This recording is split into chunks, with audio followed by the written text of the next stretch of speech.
This summer, from TSDJA Productions and JJ2E Media, comes the full-length horror audio drama, The Camping Trip.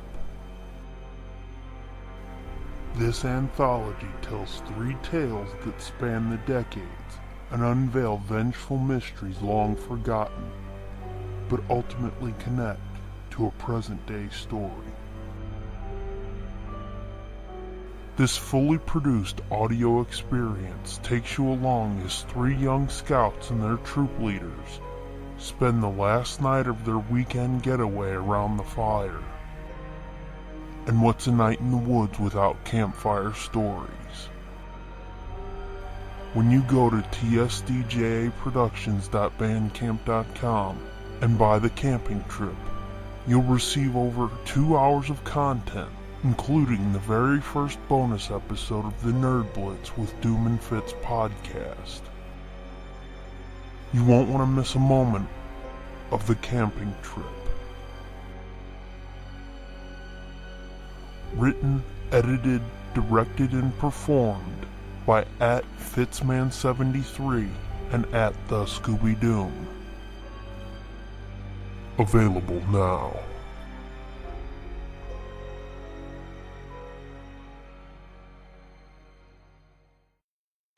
So Lily, I was thinking of something I don't know for sure.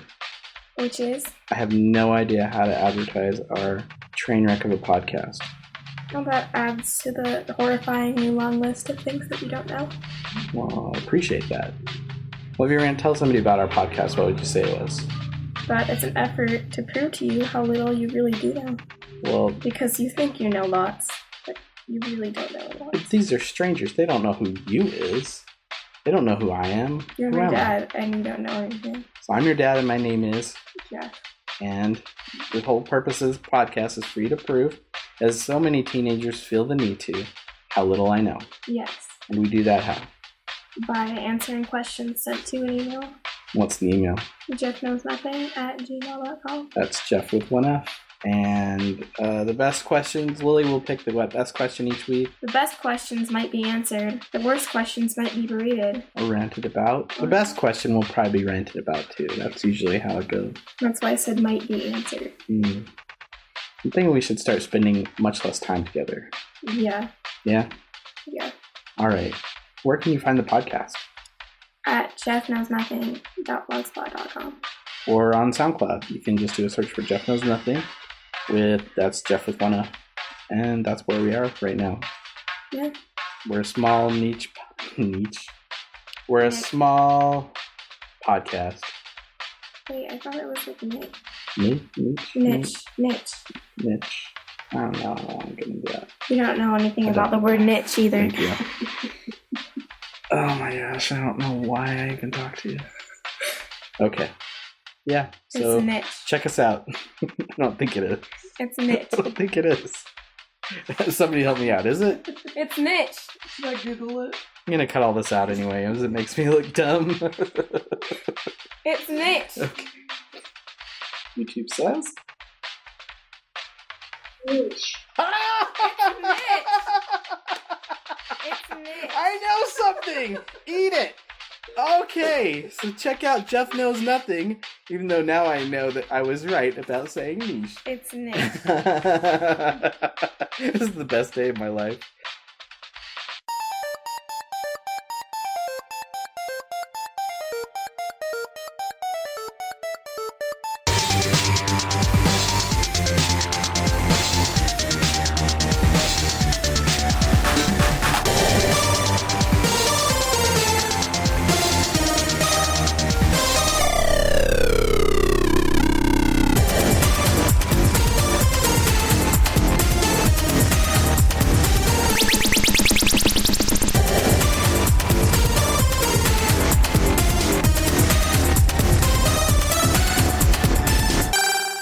Hey gang, you're listening to the Nerd Blitz with Doom and Fitz. I'm Doom. And I'm Fitz.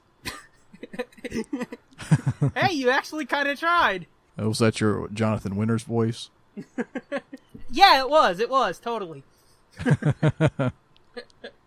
You know, I was actually thinking about trying to go with, like, Ed Wynn or, what's the other fucker? Was it Paul Lynde? Paul Lynde, yeah. Yeah, I was thinking about going with one of them, but it was like, no, because Ed Wynn, it takes, you know, like 2 words to set it up, and I didn't want you to cut that, so. Because for me to get into Ed Wynn's voice, the key phrase to get into that is like, oh, good gravy! And then it's, oh, good gravy! Hey, gang, you're listening to the Nerd Blitz with Doom and Fitz! That's pretty good. Thank you. You're no Ralph Garman, but, you know. I'm sure he's had training. No, actually, that one probably was a little bit better than Ralph Garman. I blame it on Mary Poppins and the Twilight Zone. I think he did a couple episodes of Twilight Zone.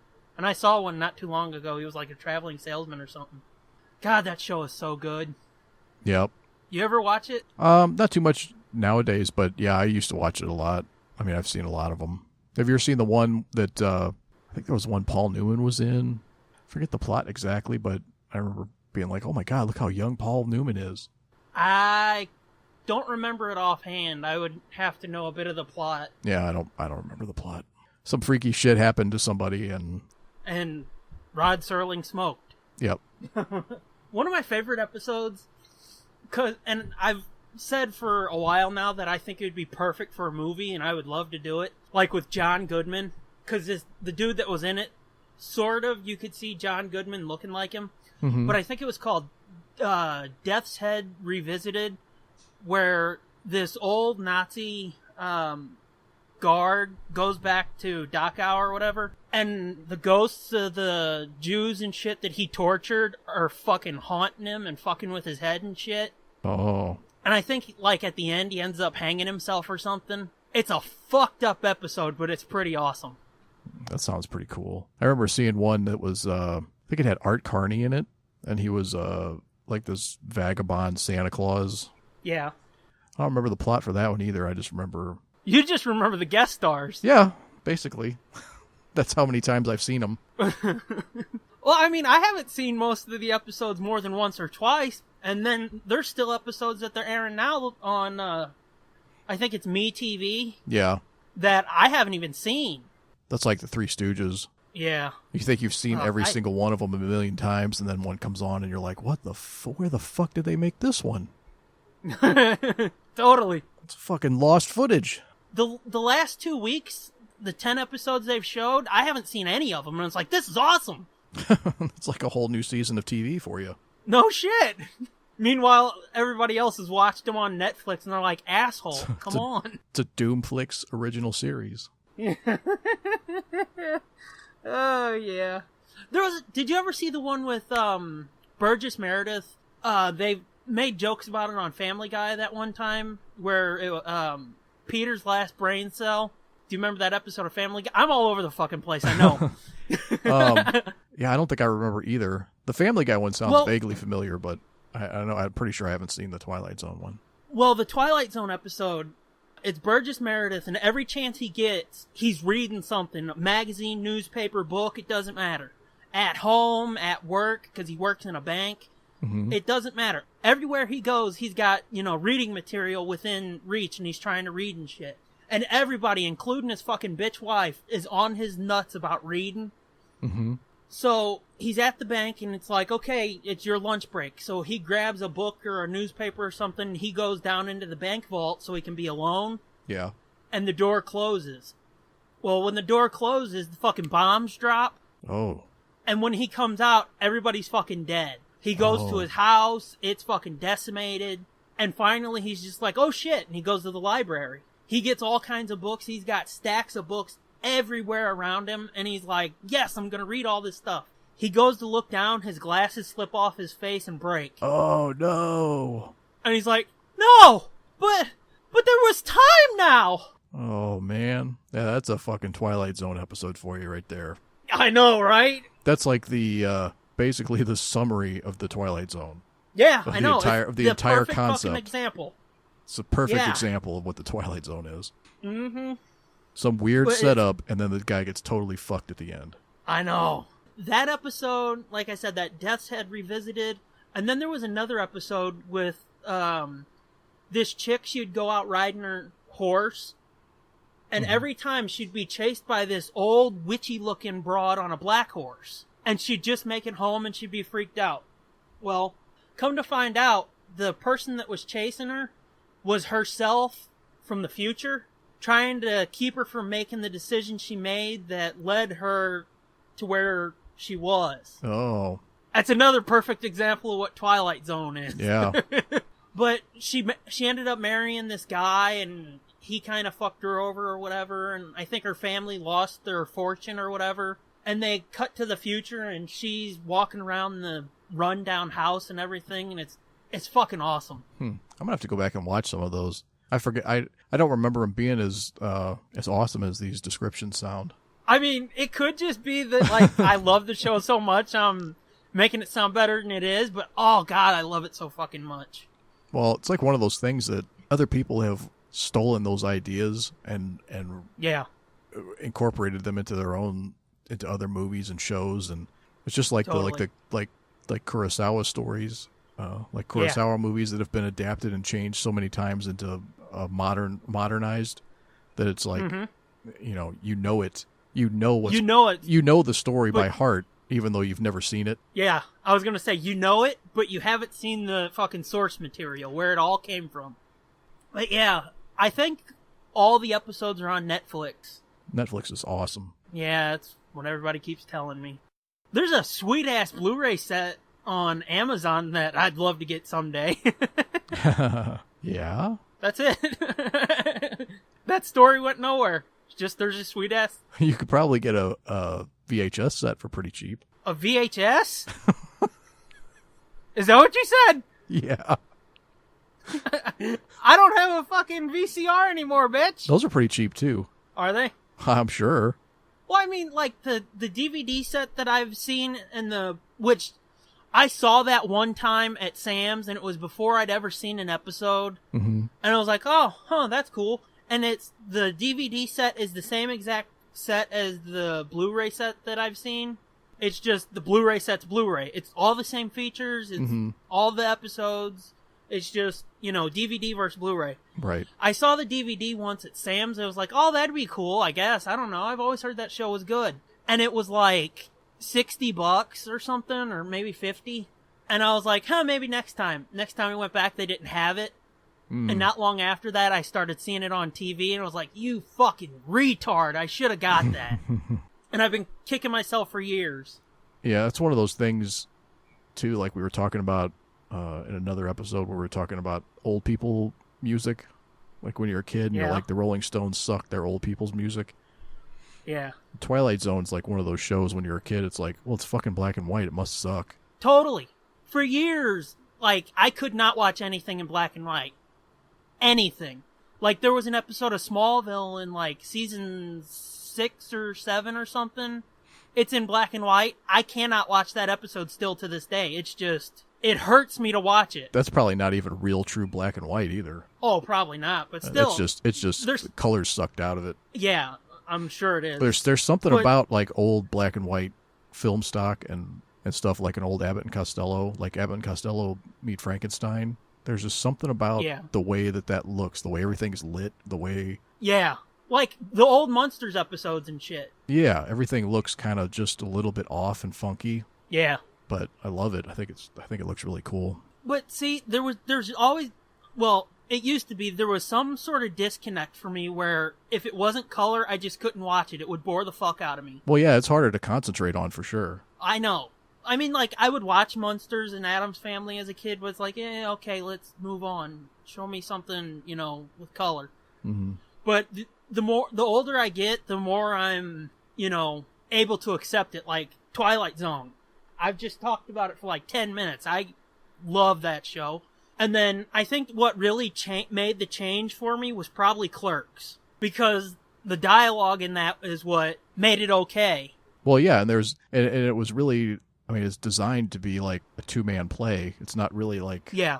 It's not really a movie where there's a lot going on and, lots of, background actors and cars going by and, things to clutter the picture. Mm-hmm. Being in color, it's easier to have all those different elements moving around and not not clutter things up. Yeah. That's why black and white movies look totally different too, is the way they're shot, the way they're set up. Yep. Oh, I ran out of steam on that one. What was that? I said, I don't know. I ran out of steam on that one. It's kind of like me when I said there's a Blu-ray set. He was waiting for more, and it's like, that's it. I got nothing. That thought fucking dried up. Oh, but I was gonna say like the black and white stuff. It's almost as if there's less on the screen, but more to see, because you can pick out little things that in color you might not see because everything is so busy. Yeah. Which is kind of like contradicts what I just said, but not the way I am intending it to come out. Yeah, I know what you mean. Yeah. I think. So yeah, you ready to get into all our fun shit? Alrighty. Let's start with your favorite segment. No. Roll the theme song. Doom's Joke Corner. You prepared? I'm ready. I'm ready to laugh. My sides are I've properly stretched, and I'm ready. I don't think I'll injure myself. I'm ready to laugh. You're mocking me now. No, I'm 100% serious.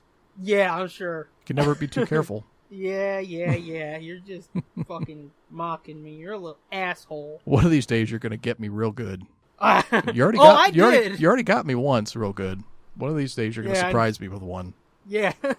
We're gonna have to stop the recording because you'll be on the floor. I'm like the guy who's just getting in a fight with a little guy, and he just sticks his chin out and says, "Here, hit me." And the dude fucking knocks him out. 9 times out of 10, it does nothing. But then once it's like being hit by Kimbo Slice. Yeah. Ugh, which that was sad, wasn't it? Yeah. That is. But anywho, jokes. Yeah, joke, and then we'll talk about that. A man is walking around New York with his wife. They find a perfume shop and the wife goes in. He waits outside. A hooker comes along and says to him, "Like to come home with me, buddy?" "For how much?" the man asks. $100, the hooker replies. The man laughs and says, "I'll give you $5. The hooker swears at him and walks away. A little later, the man's wife comes out of the shop and they continue their walk. As they round the corner, there stands the same hooker. She takes one look at the man and his wife and says, "Ha! See what you get for $5? Oh, that poor lady.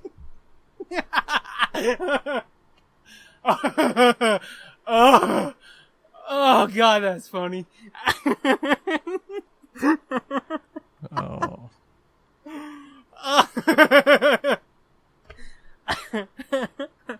And this has been another installment of Doom's Joke Corner. So moving on. From one tragedy to another. That's No. cruel. No, yeah, Kimbo Slice died. The fuck? Yeah. 2016 keeps steamrolling people left and right. Which, his was really fucked up, though, because all of a sudden reports were breaking, Kimbo Slice is dead, and everybody's like, what? What the fuck's going on? And then nothing. And then, no, some places were like, oh no, it's bullshit, don't worry about it. Oh, really? See, I didn't see that. Oh yeah. And then the company that he fought for or whatever, Yeah. they posted a tweet saying something like, "We're currently investigating reports that Kimbo Slice has died. More info as we get it." Mm-hmm. And then it went fucking quiet for a few hours. Yeah. And people are freaking out saying, "Is he dead? Is he not dead? What the hell's going on?" And then I don't remember where it came from, but all of a sudden word started leaking out that the hospital had said he died or something like that. Mm-hmm. And it was like, oh shit, that's fucked up. It is fucked up. That guy was a beast. I've only saw like one fight of his. Oh my god. He fucking tears And it was people one up. of those. It was one of those backyard fights. Oh, yeah, that, those. you know, that's made what him I'm famous. Yeah, that's what I'm talking about. Like when he got to UFC, I don't think he was. I mean, he was mediocre at best in the UFC. Yeah, I mean, but he's not. Street He wasn't. fight. Yeah, street fight. He will fuck you up. He's not a technical fighter, and he wasn't conditioned to fight with those UFC guys. I think he got better as he went along, but I remember watching his debut fight for the UFC, and I was like, oh my god, this is so disappointing. He sucks. This guy just whipped his ass. I remember when he first hit the scene at UFC, and it was fucking huge news. Oh, it was huge news, yeah. I never paid attention to UFC, but, I mean, I knew when he fucking came in. It was kind of like when Lesnar first showed up. I didn't pay much attention to UFC or MMA or anything, never have. But when Lesnar showed up, you fucking knew about it. Yeah, no, I'm not an MMA guy at all. It's kind of gross to me, actually. But watching him on his YouTube fights, those backyard fights, it was like I'd never seen anything like that before. That whole culture of you just roll up to somebody's backyard, get out of your car, throw a lot of money at somebody, and then you guys start fighting. And it's like, what the fuck? Fucking savages. It kind of reminds you of like that fucking bum fight shit, doesn't it? Except these are willing participants who know what they're doing. Yeah. Well, actually, you know what it reminds me of? I mean, this is going to sound really, really retarded, but you ever see Any Which Way But Loose? A long time ago, yeah. Like, that's basically what he is in those movies, is a backyard brawler. He's a bare-knuckle fighter. Yeah. So he would go around from town to town, and for money, he would bare-knuckle fight people. Wow. I mean, it was not anything like the Kimbo Slice videos, but yeah, it was the same idea. That's what I was going to say, same idea, though. Yeah. Oh, man, I watched him fuck some people up. The one I remember being floored by the most was, like, he was fighting some guy, and then all of a sudden, he just, like, went into, like, a fucking Hulk rage. It was just standing there going, hit me, and letting the guy just haul off and crack him right on the chin, dude. And it was like a little kid hitting him. It was just like a little wet splat against his face, and, like, it was just bouncing off like it was crazy. He's like, that all you got? That all you got? And the guy's hitting him as hard as he can. He's like, that all you got? I would have been shitting my pants, dude. And then he proceeded to fuck the living shit out of that guy's face. Well, I seen him fight this one big dude once. And I mean, he wasn't a tiny man himself. Yeah. But this dude was a little bit bigger than him. Yeah. And I was like, oh, he's gonna get his ass beat. Mm. And the fucking dude came at him, took a swing, Kimbo fucking uppercutted him, and a dude fucking left his feet and hit the ground. I was like, holy crazy. Shit! He's like one of those guys that's, like, so muscle-bound up top. Like, when he uppercuts, like, his entire body moves. It's not like he just throws from the shoulder. Like, his whole torso, his whole everything is, like, behind that. You compared him to fucking Hulk, but no, what he's more like is Wolverine. Yeah. Yep. Because he just fucking somehow goes into a berserker rage, and it's like, oh shit, people are gonna get fucked up. Mm-hmm. Talking about backyard fighting and shit, have you ever looked up, like, backyard wrestling on YouTube? Oh, yeah, back in the day, like, when that was, like, the big shit. I didn't even know they still did that. Do they still do that? I don't know if it's, like, new videos or not, but like every all once in a old while, every once in a while I'll go, searching because I want to see something fucked up. Yeah. These fuckers make fucking them dudes back in the hardcore days of ECW look like pussies. Oh, yeah, they're fucking ridiculous. And they did some fucking retarded ass shit back in ECW. Oh, I know. That's what I was gonna say. When I would watch them was, it was back, like, and I don't even think.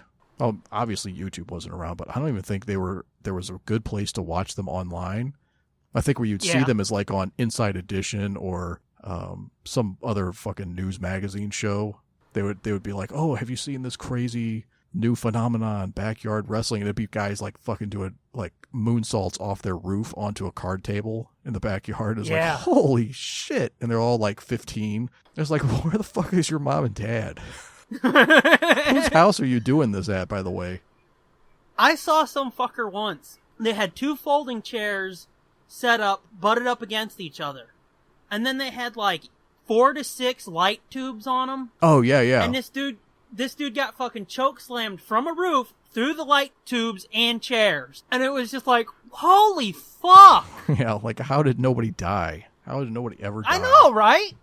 I mean, I understand you can learn how to bump and take a bump right, but how the fuck do you not, get your back shredded up and full of cancer? Yeah, the thing was, though, these guys weren't, like, trained to take a bump. They were like... I know, that's what I'm saying. You can do that, but still. They're the fucking dumb shits who think wrestling is totally real and, like, everything they see is really happening. It's not like a sleight of hand. Like, when somebody gets bashed with a chair, They think they're really just getting bashed full on with a chair. There's no trick to it. There's no finesse or there's not a way to bash somebody in the head without killing them. Yeah. Well, see, there was these kids who lived down the alley from us. They were doing that shit. And they would walk around the neighborhood with chairs and shit being like, "Hey, you guys want to wrestle?" And I was like, "No, I'm good." You guys want to wrestle? Yeah, they would. I'm not fucking shitting you. I mean, they made belts too, and they were shitty. Well, but they made belts and shit, and it was like, "Hey, you want to wrestle? You could win this." And it's like, no, I'm good because I'm like a pussy with pain. Like, if you slapped me, I would probably cry. But I mean, I could slap or punch myself, I can't feel it. But if you did it, I would cry like a fucking newborn baby. That's more like your feelings got hurt. And, a couple times a month, they would walk around the neighborhood with chairs. "You guys want to wrestle?" No, I'm good. "Oh, you sure? It's fun." "Yeah, I'm good." Look, you can win this belt that I bought at Sears and wrap duct tape in a fucking $50 around. It's our championship belt. Duct tape and a magic marker. But yeah, we did watch that. I didn't even know they were still doing that shit. Like I said, I don't know if any of it's new, but every once in a while I'll be like, I want to see something fucked up. I want to see those kids from like 15 years ago. Like, what are they doing What now? they look like now? Are they all fucking brain dead? Yeah, they're all on fucking in wheelchairs and shit. Like, this their is what faces are all backyard hamburger wrestling causes. Yes, they got fucking foreheads like Dusty Rhodes, where or fucking except Kamala the his was Butcher. blading. Yeah, looks like a fucking topographical map of South America. Like, have you ever seen like CZW? I think it was in that movie that Mickey Rourke did, The Wrestler. Which one is it? It was CZW, Combat Zone Wrestling. No, I haven't, but I did see that movie, so if they were in that, then I guess I did see it. If I remember right, like, their shit was basically backyard wrestling in a professional ring. God damn. And it's like, you motherfuckers are crazy, because there was a tall dude. He wore overalls. He kind of looked like Hillbilly Jim. Yeah. And he had, the big beard. And if people who are paying attention to wrestling now, he sort of looked like one of the Wyatt family members. Okay. I kind of have some knowledge of that, yeah. Yeah, like, just big dudes, overalls. And he looked like, he just stepped out of a cave somewhere. Mm-hmm. He was big in CZW, if I remember right. I can't remember his fucking name, though. But yeah, he would do some crazy shit. Like, they would have, barbed wire boards and shit. Mm-hmm. Throwing fuckers through that. Crazy shit. Wasn't Rhino, was it? Rhino, no. But No. supposedly he's running for office. Oh, yeah, that's right. Yeah. Crazy. That's fucking crazy. Yeah, these guys are eccentric people. Like, did we talk about this? Have you ever seen Beyond the Mat? I think we did talk about it. No, I haven't seen it. It's very I interesting. think Foley talked about it in a couple of his books. Yeah, well, he was in it, yeah. Yeah. But it's very He was interesting. supposed to be the guy, the low-level guy making his way up, and then while they were making the fucking documentary, didn't he win the title or something? I don't remember. I think the Hell in the Cell was on it, like footage from that. Oh, shit. We should, like, do a commentary for that sometime. Because, oh my god, that's awesome. Yeah, I remember seeing that, like, not long after it happened and couldn't fucking believe what I was seeing. I know. I hadn't been watching wrestling for a long time when I somehow stumbled on that. Yeah. I was like, oh, this is what wrestling is now? Holy fucking hell. Uh-huh. Well, see, that match is one of the matches that, like, made me an Undertaker fan. Yeah, Because... well, that was the other thing, too, was I turned it on, I'm like, holy shit, Undertaker's still wrestling. Because I knew him from when he first started, right? So that was, 5 or 6 years before that, right? So I was like, holy shit, I remember him. And at that time, he looked a lot different. Oh, yeah, he was way thinner and younger. Looked more obviously. fucking scary and brutal. But yeah, that match is one of those matches that, solidified me as a fan of him, because as they fucking planned it, he came off looking like a fucking beast. And then that spot through the top of the cell where the chair came down and busted Foley's teeth out, that wasn't planned, Yeah, but that made him look even worse. I know. And I was like, holy shit, that's awesome. Mm-hmm. But yeah, put that down. We should do a commentary for that sometime. Okay. Well, we have all kinds of wrestling awesome. shit we should talk about at some point. Yeah. Which I have an interesting history with that, so. Yes, I know, and it's adorable. But let's save that for another time. What do you want to talk about next? Our first segment, or do you want to hit our next news segment, or do you want to talk about the movie? Let's talk about the movie. Okay, well, I'll set it up because we got a question about it, and, might as well give this fucker a shout out for sending us a question.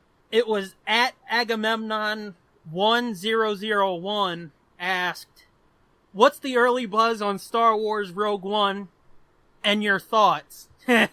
Well, when they sent that in a week or two ago, it was like, well, there is no buzz really. There is no new news since that trailer came out. But since then, there's been a shit ton of stuff come out. Up till that point, I was still like, I mean, I want to see it because it says Star Wars, but... Trailer looks cool. Yeah, but, I mean, I don't know. I'll see it, but that's about all I can say about it. But, like you said, since then, it's like, oh my god, I can't fucking wait. They're doing it. They're doing it. Tell them what they're doing. They revealed who Forrest Whitaker's playing in the movie this week. And let me just say, I didn't know exactly who he was playing, but I fucking hit that one on the head, didn't I? Yeah, you were right. There was more to him than meets the eye.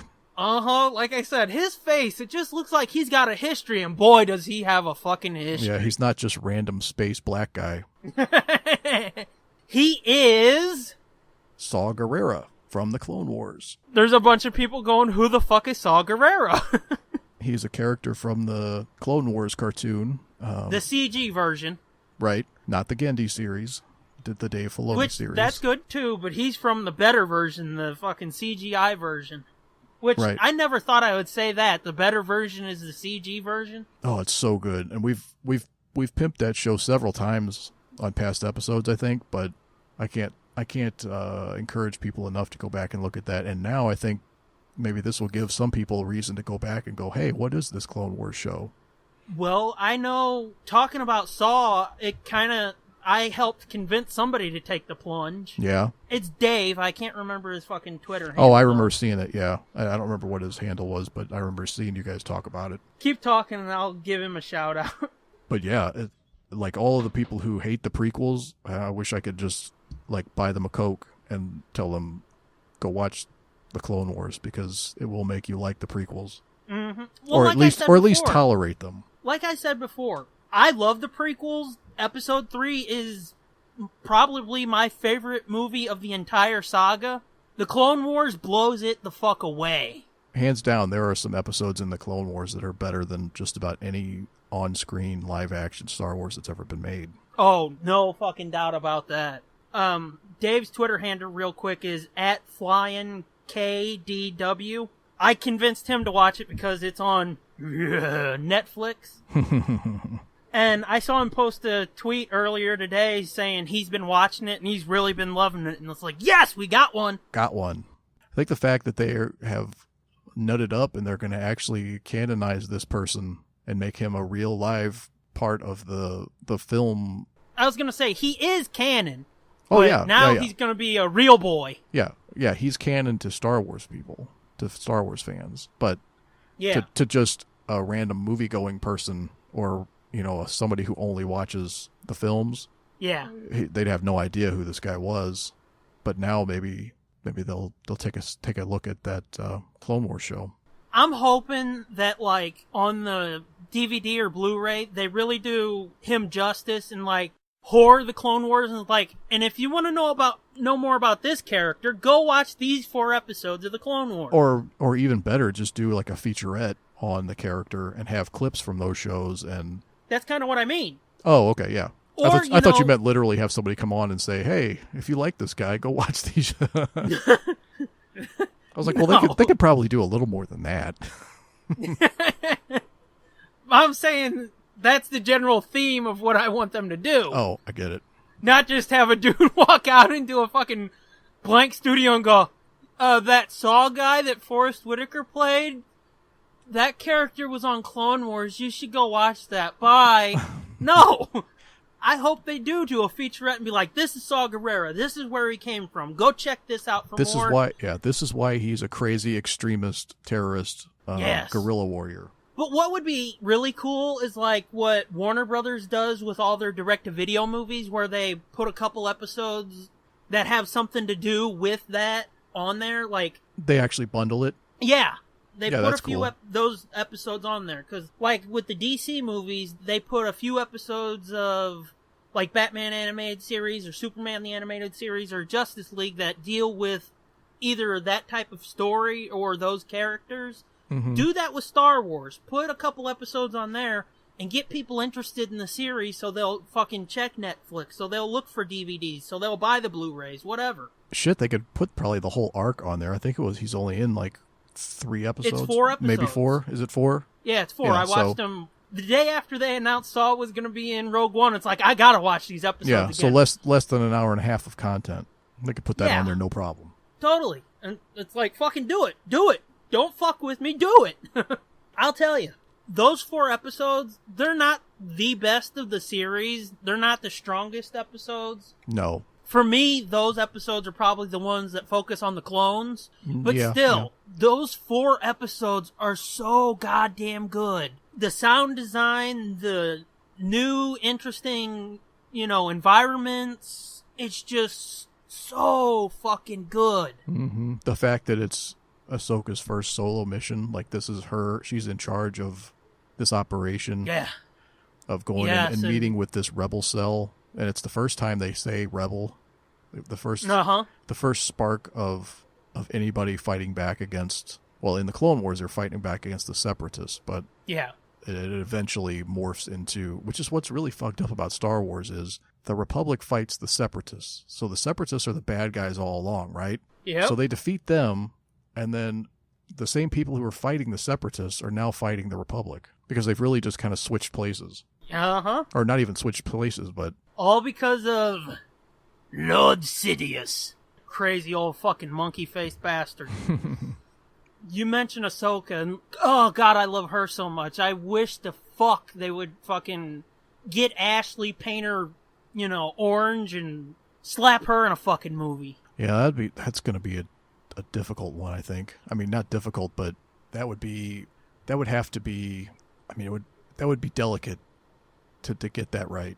Yeah, but see, because they've had Togrutas in live action, but not like a lead character, not like not somebody who's up in your face the whole time, and to get it to where she doesn't look weird in live action would be going to be difficult. I think she looks weird in Rebels compared to how we grew to know her in Clone Wars. So yeah, I think I'd be willing to take the leap, especially if they got Ashley, which to me that's the key component. Yeah, because Ashley's played her from like 12 years old to almost 30 in Rebels. That would be hard to accept somebody else playing her at that point. Yeah, at least she could dub the lines maybe if they got somebody who was physically looked a little more like her. Yeah, because I don't think they actually made in Rebels the grown-up Ahsoka is a lot taller than I think she's taller than what Ashley would be in real life. Yeah, and certainly like. Well, I mean, unnaturally thin, slender, Yeah. Like the proportions aren't, That's an easy fix, though. You shoot her from like the knees up or something and have her stand on an apple box. There you go. Or you build, a track for her to walk on in all her scenes. Or just make her mocap. Oh, fuck. That'd be awesome. Boom. Problem solved. Yep, problem solved. Do it, fucking Kathleen Kennedy. But anywho, Rogue One. I haven't read the EW, the Entertainment Weekly article where all this stuff came out, but yeah, I couldn't read it either. They released a bunch of new set photos, or not set photos, but photos from the finished movie.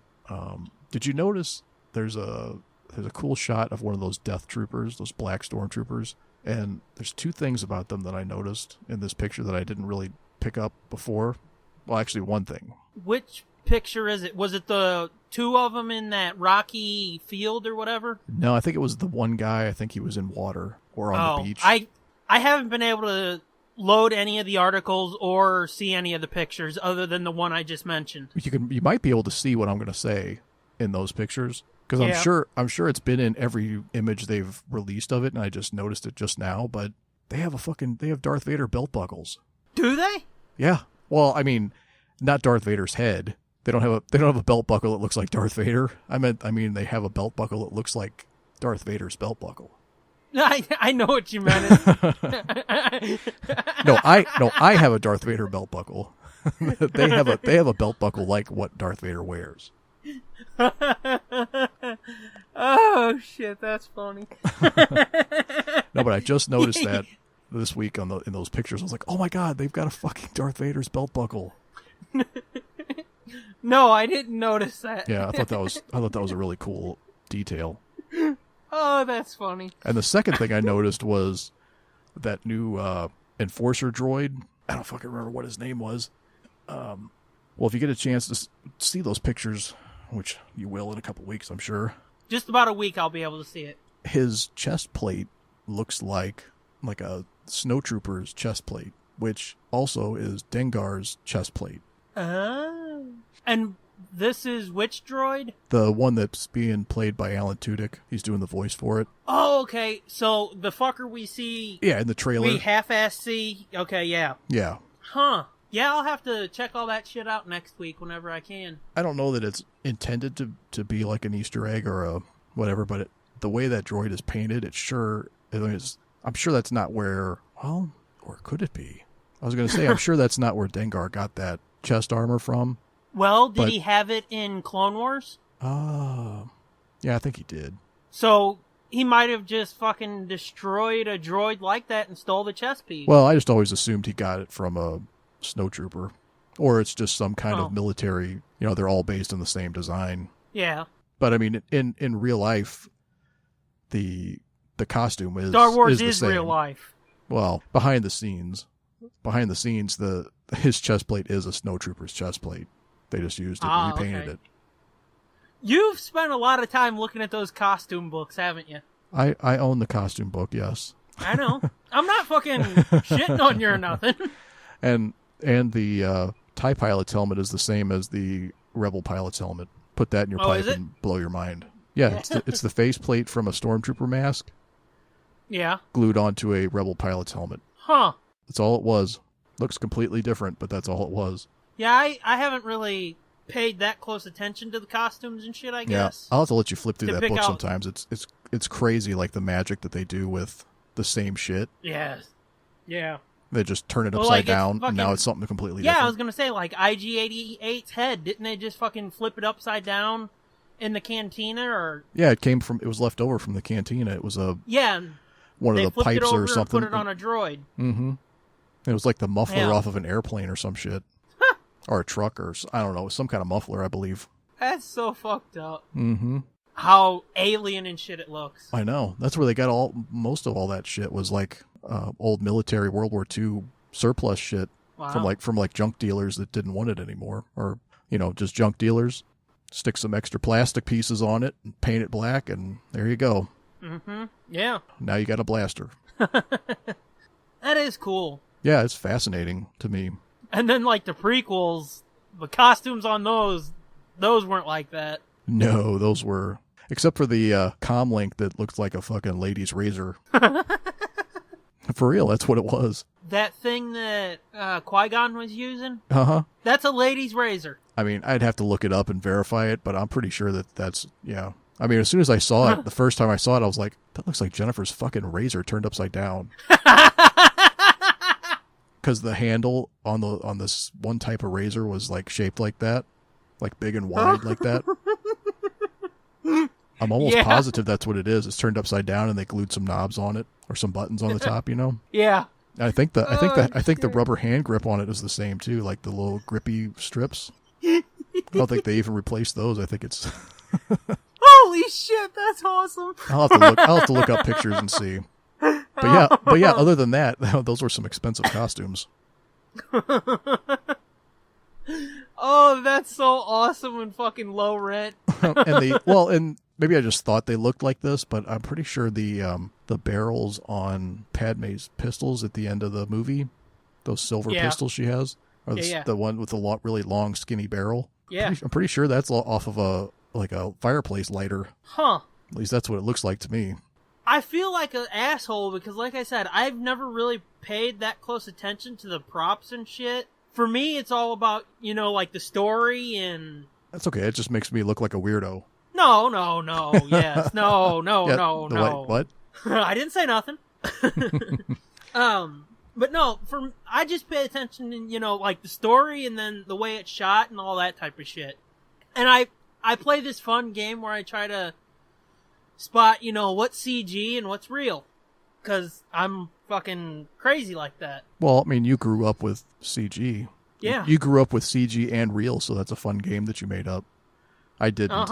I didn't, so it was like, let's see, which one's a model and which one's real? Which one's the full-size Tauntaun and which one is the animatronic one? The stop-motion one. Yeah, I was going to say, which one's stop-motion which one's a puppet one's... and which one's the real person? Yeah, which one's stop-motion and which one is Mark Hamill riding on a fucking tall dude's back? Yeah. Well, it was years and years, probably until, I don't know, maybe the THX versions came out that I saw, or maybe I have an ILM book from a long time ago. Maybe that's where I saw it. But it was years and years before I realized in the speeder bike chase, those aren't always real people on those speeder bikes. There's puppets. Oh, I thought, like, is it like puppets or is it like crash test dummies and shit? No, they're not crash test dummies. They have like little model speeder bikes with puppets built onto them, and they operate them with like little control, like sticks, like rods, like rod puppets. Yeah, like gimbals and whatever. Mm-hmm. Okay. And they had one of Princess Leia and one of us Biker Scout. I thought they always used like crash test dummies in parts of those because there's some parts where it does look really stiff and it looks, like the same size as the real people because you know how the miniatures and shit, you can tell a difference. Yeah. Well, I mean, it looks like the same size and scale. They might have for like the stormtroopers because you wouldn't see them, but I think Mark and Carrie, I think they were on them the whole time. Huh. Well, okay then. The more you know. No, you just got learned. Knowledge bomb. Yeah, boom. So, back to Rogue One. Let's get back on track. Stay on target. Yeah. We're going to need a bigger boat. Never mind. That's the wrong... No, we're off track. I know, but I think that was on, like, Family Guy or something. I don't know. Yeah. Rogue One! God damn it! What was the other big piece of news that came out that had people shitting their pants? They finally confirmed for sure that Darth Vader's going to be in it. Well... Up until now, that was only rumor. Yeah, that's true. I mean, it was one of the worst-kept secrets ever, or one of the most worst-kept rumors. Yeah. But they did finally acknowledge that, yes, he is in it. How do you feel about that? I'm okay with it, because I think he's going to... Well, I don't remember the exact quote from the article, but they said he's not in it a lot, but he does make his presence known at a critical part of the story. Okay. So, and that he is like just completely brutal and... For once. So I don't know if he's going to whack that fucking guy with the cape. Yeah. Because they also said there's a lot of palace intrigue where this guy's trying to get Take up over? he's trying to get up in Vader's Kool-Aid. He's trying to gain favor with the Emperor and move up, and then Vader's doing his thing somewhere else, and that they're going to cross paths, and they've probably butted heads in the past. So I'm wondering. Do you think they can finally convince me that Vader's a badass? It sounds like they're going to try. Most of us already think that, but... Which I'm still baffled by why, but whatever. Dude can choke you with his mind. Yeah, and then he gets fucking bitched at by Grandma Tarkin and gets shut down. And yes, I said Grandma. That's old school. Except he didn't let him go right away. He thought about it for a minute. And then he's like, whatever. And he's still pussed out, though, man. Yeah. That ain't badass. I'm convinced that the reason people for 40 years have thought Vader was a badass is just because he had a cool entrance. I don't know. The fact that he tortured his own daughter and... tried to save his son, even after he cut his hand off, he was still trying to convince the Emperor to fucking save him. No, he was covering his own ass. Don't make excuses for him. No, he was covering his own ass. He was working both sides. Against the middle, yeah. Mm-hmm. He's like, oh wait, don't kill him. He could be valuable to us. But meanwhile, he's like, he could be valuable to me to overthrow your monkey-faced ass. Oh god, that's horrible. I don't know what the fuck they were thinking with that monkey face. I don't know.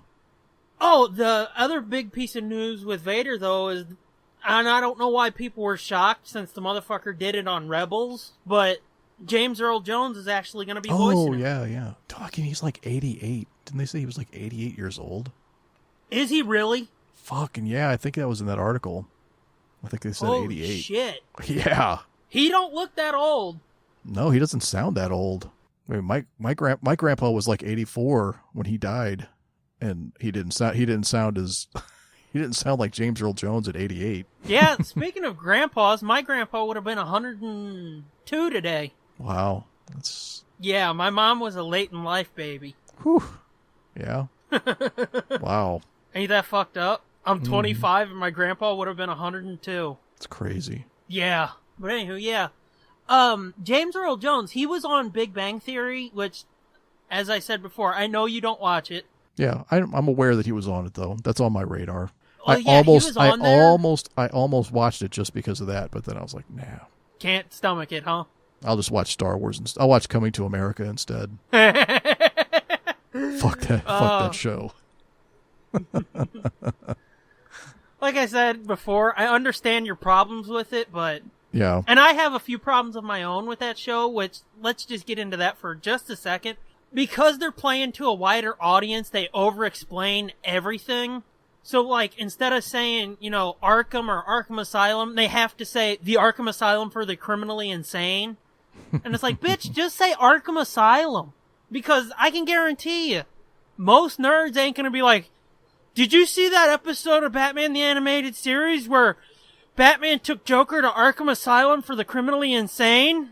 No, that ain't how it's gonna happen. Well, my problem mostly is like the jokes. I don't see the jokes.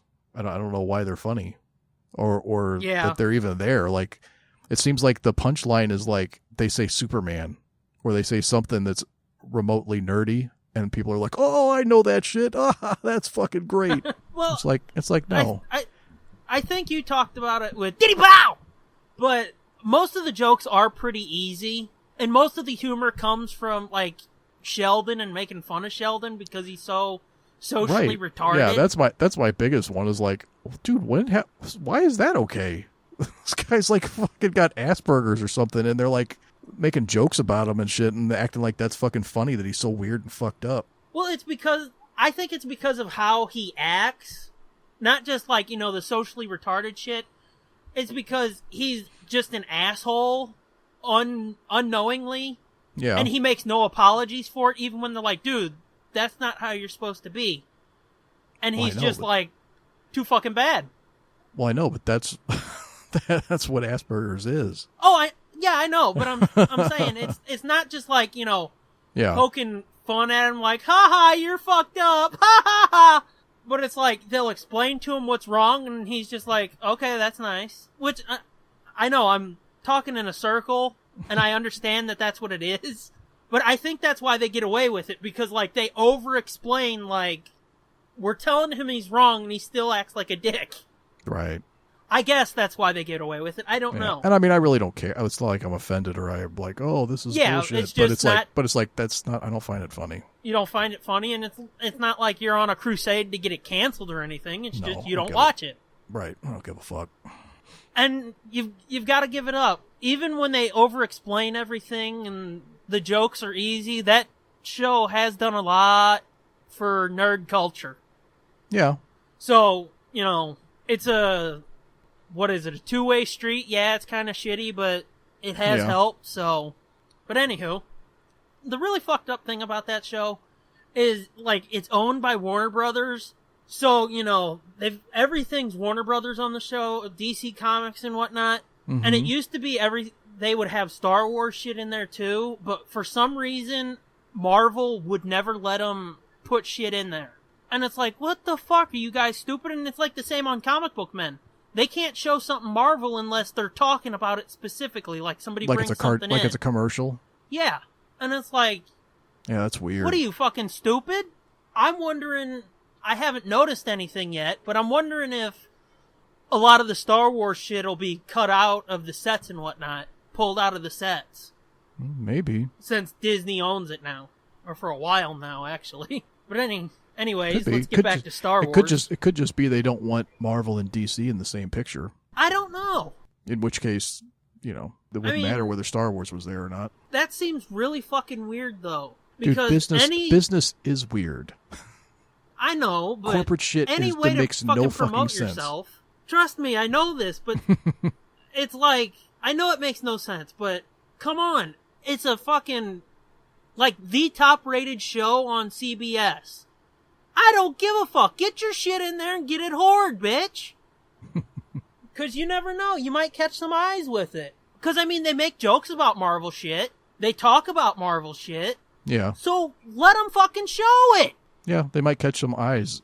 The 2 or 3 people on the planet who didn't go see fucking Civil War. Like you and me? Yeah, us. We were aware of it, though. Oh, I think everybody was aware of it. Yeah. Oh, God. You can't get away from any movies, good or bad. Yeah. Everybody's fucking knowing about everything that's coming out. Which, the camping trip available now. Yeah, it certainly will be by now. Anyways, let's get back on track. I have to adjust my monocle that I purchased with all my camping trip money. The other big thing was the reshoots with Rogue One. Yeah, that was the thing that made me the most nervous. But they did explain it, that they were planned and... Well, that's the thing now. It's like, I was scared about it too, but think about it. They've been saying for years that they build reshoots into the budget of movies. Right, and that's what they did here. They knew they were reshooting, and they had it built in. And the reason why they had to reshoot was because they kept retooling the script, I guess.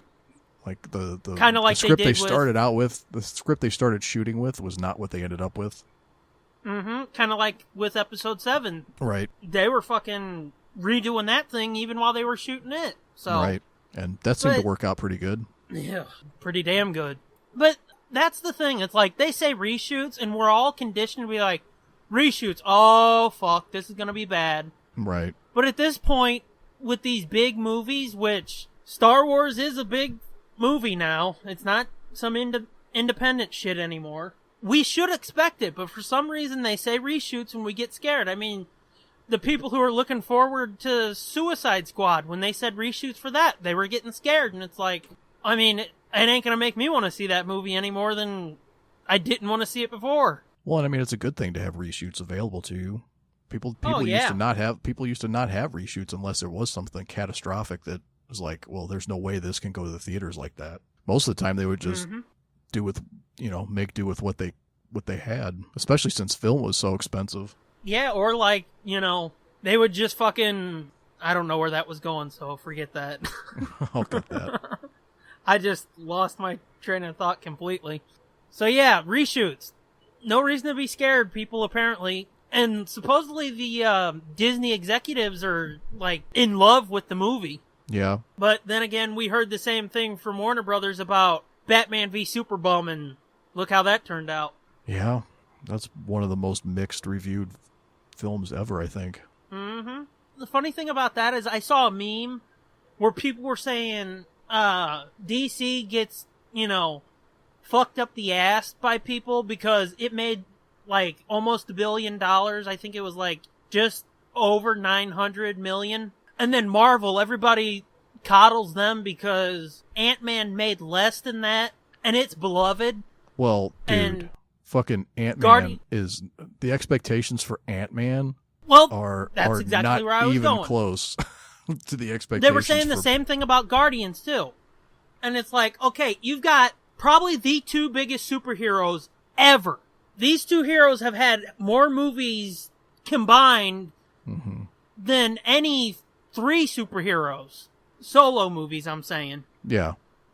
So, and then, not even that, if you think of superheroes, the 3 you think of are Batman, Superman, and Spider-Man. So that's the top 3 in the same, or the top 2 in the same fucking movie.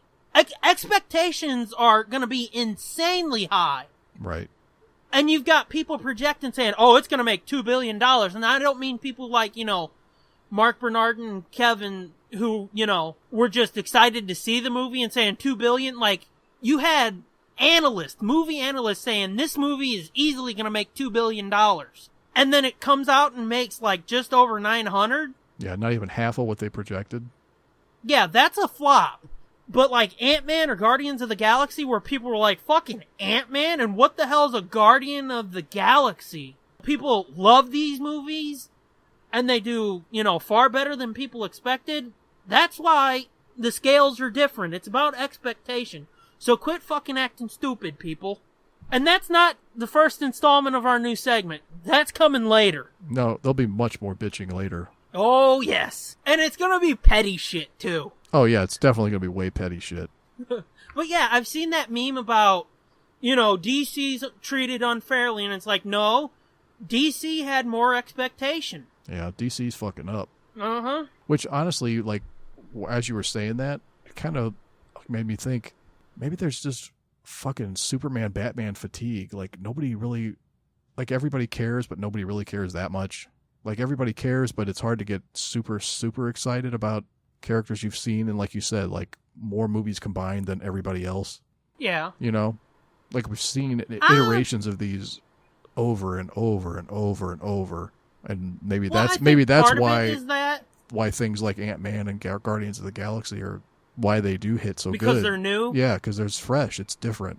I mean, I think that could be part of it, but look at Spider-Man. People are like, oh my god, another fucking version of Spider-Man? Yeah. Civil War comes out and everybody's like, oh my god, Spider-Man, this is the greatest Spider-Man ever. Right. Well, the difference is they finally did Spider-Man well. Like if they would, Yeah, but I don't know. Like with Affleck as Batman, even though he's a murdering scumbag, people say he's probably the best version of Batman. Yeah. But you didn't hear, people screaming from the rooftops like you did with Spider-Man. So I think it could be partially the fatigue. And then I think another one of the problems could be people love that Nolan trilogy. I didn't, but people love that Nolan trilogy. Mm-hmm. It might possibly a little bit been a skosh too soon. Too soon, yeah. Way too soon. To reboot Batman, because there's gonna be people, because the general population isn't us. They can't tell you every single fact about Batman. They can't tell you every single fact about Iron Man. The general public thinks this is, the sequel to Dark Knight Rises. Or at least a portion of them. So, it's weird for them because all of a sudden they see Ben Affleck as Batman and he's big and bulky and the Batmobile looks weird and he's fighting Superman, and didn't they used to be friends or something? What the hell's going on here? Yeah, I think it really was like an odd play to go Superman v Batman before setting up the individual movies. They went like the total opposite of Marvel. Supposedly that was the design. They didn't want people saying, "Oh, look at them, Marvel did it right, and they've got to fucking copy them." Bitch, sometimes you got to copy. Yeah, I mean, there's no shame in seeing somebody doing it right and being like, "Well, let's just take that formula and add our own ingredients." Mm-hmm. Yeah, there are other risks that you could take. You don't necessarily have to we'll just put the cart before the horse and see how it goes. Just to be different, so people don't fucking make fun just of to be us. different. Well, guess what? Nobody gives a shit about your characters or your situation because nothing's been set up yet. Or you have to spend 2 hours and 15 minutes of your 3-hour movie setting up everything so that the end could be fun. Which doesn't sound like it was. Well, depends on who you asked. Yeah. It's kind of some people like it, some people didn't. Yeah, I know quite a few people who liked it, but as I've said, it's just not for me. They've made that clear that this universe is not for me, so I'll wait until they reboot it in 10, 15 years. Speaking of Ben Affleck, do we want to talk about Drunk Affleck? That's where I was leading you, because you've seen more of that clip than me. Yeah, apparently he was on what was it? It was it's some new sports talk show. Yeah, on HBO. Yeah, HBO, Showtime, one of them. Yeah, and they leaked footage of his appearance, and he's totally fucked up on something. Like his eyes are real red and watery and glassy, and he's kind of slurring his words, and his mouth's not moving quite right. And so he sounds like me. No. He almost looked. It was almost looked like he had like Novocaine shots or something in his mouth or something. Like his mouth was moving weird or not moving at all. And Yeah. And like his, like really animated and really like over passionate about shit. Like talking about Tom Brady and dropping F-bombs all over the place and like getting like his face is turning red and he's like sweating and shit. I heard that like he was asked a question and somehow he twisted it to be about Tom Brady and he starts fucking pounding the table and screaming. I didn't see it, so I don't know, but that's just what I heard. Well, yeah, he was pounding the table. And I think no, he was asked about. Well, no, I guess I didn't see what led up to it. I saw from the part where I guess they had talked about a previous question and he was starting to get worked up about it, and the guy made a comment about him getting worked up about it, and that's when he went off on Boston and the NFL fucking Tom Brady over, and he got way over the top with it, and then then I saw a second clip, and then everybody was like, oh, well, he just got really worked up and passionate, and that's why he sounded slurred, and, he just started talking too fast, and, that's why he was really weird. Well, then I saw another clip from the same show where this is the one where he basically insinuated that he turned down directing Star Wars, like that he was offered, like that he was offered it before JJ. Really? Yeah, that's what they're saying. He didn't say it.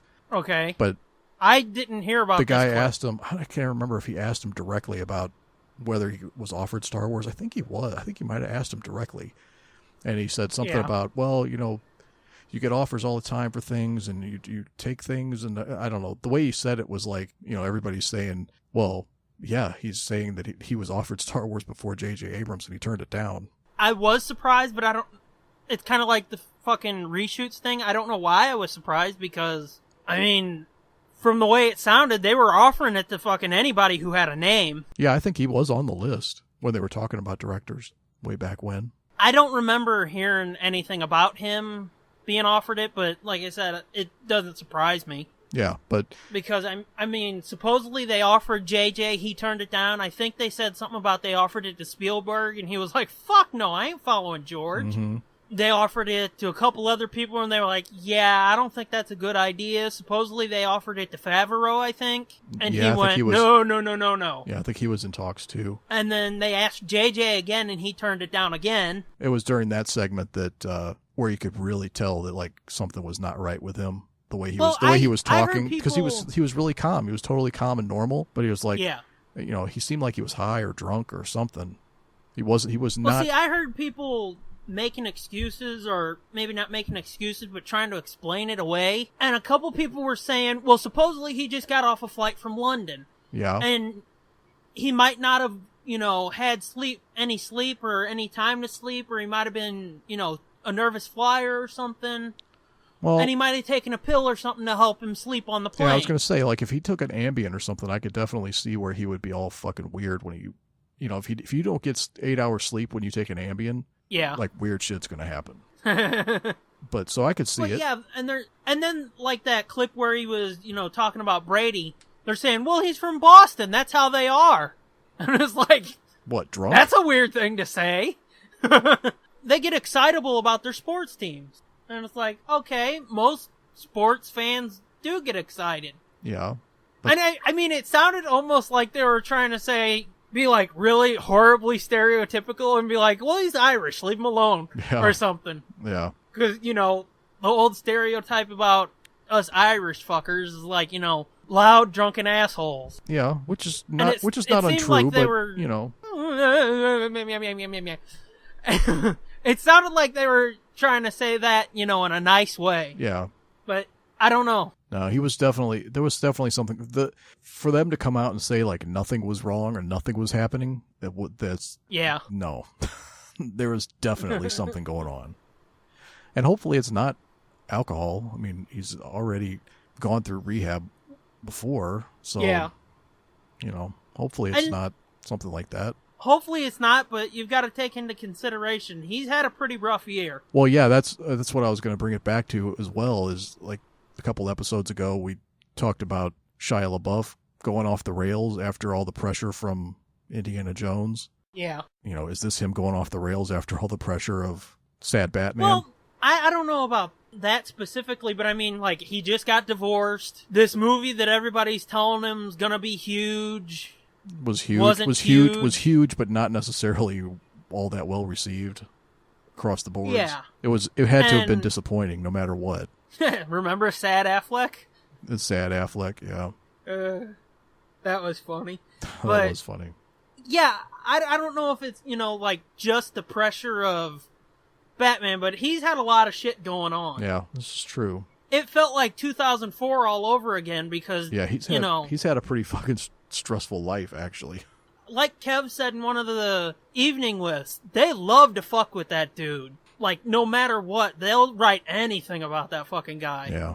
And you would think if he was a little fucked up or something, you would think he'd be like, I've had enough bad press, I'll just take a pass today or for a couple hours, or some of his people would be like, Ben, you sound a little fucked up. You want to wait a little while or take a nap or something? Because they love to fucking talk shit about that dude. Yeah. I mean, no matter what he does. Because, I mean, you remember, like, he got a tattoo of a dragon, a fake tattoo for a movie? People are going, oh, Affleck's lost his fucking mind. He's getting full back tattoos. And it's like, wait, what? And it was just makeup? Yeah, it was just makeup for some movie he was doing or something. And it was like, even if he got a fucking full back tattoo, who gives a shit? Who gives a shit? The Rock has a whole sleeve, doesn't he? Like his whole half of his chest and all down his arm is all... Yeah, it's like Samoan, his pec and almost to his elbow. Yeah. On, I think it's his left arm. Yeah, and if he gets a role where he can't have it, they just fucking cover it up. It's not a big deal. Randy Orton, he's got full sleeves. He did some movie for, WWE Studios. They covered it up. Yeah. And he was talking about it, saying, like, I've had these tattoos for a bunch of years and I haven't seen my own skin. Mm-hmm. And he goes, I don't regret my tattoos or anything. He goes, but it was weird to sit there and look at what looked like my own skin again. Yeah. That's how good the makeup is. And it's like, so why are these fucking people bitching at the dude? Because he might have got a back tattoo, which turned out to be fake. Who gives a shit? Well, you got to feed the machine, though. I guess. You got to have something to write about. So yeah, Star Wars Rogue One. Looks good. Saw Gerrera, go watch Clone Wars. Oh God, that does though. Treat yourself. Especially if you have Netflix. If you have Netflix, you have no excuse. Uh-huh. Just go do it. Don't cost you nothing. Thankfully, earlier this year, I had a fucking awesome friend make me able to get it, which, since we did get that, since I did get that, we're going to have to do some commentaries or something, talk about some of those episodes on this. Yeah, that'll be some of the bonus material. Along with what's the new thing we're going to start this week? Well, I don't know if it's going to be this week, but... Well, it's going to be this Book week. Club. It's going to be this week, like 3 weeks from now. Well, maybe. Who knows? You never can tell. Book Club. I mean, we're going to start it this week. You guys won't see it for quite a while. Okay, now that, yes. We've started a book club. 3 months from now, you can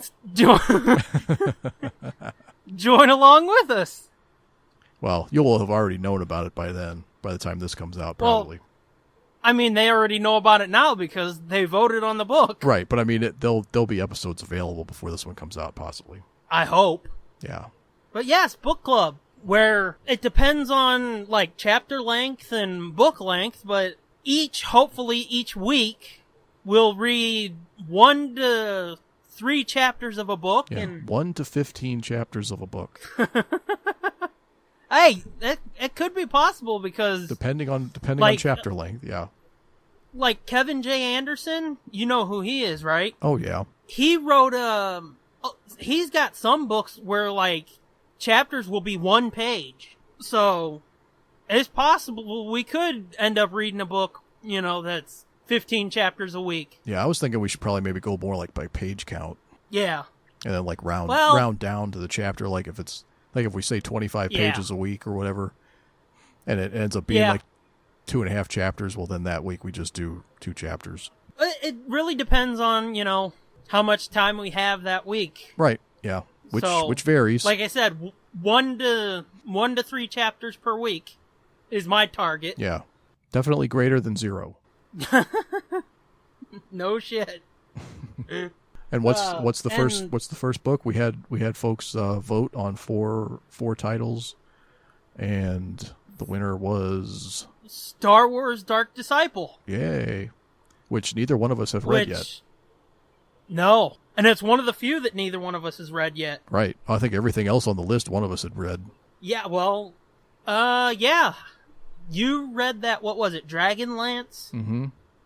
Let's just go into it a little bit. What is that book like?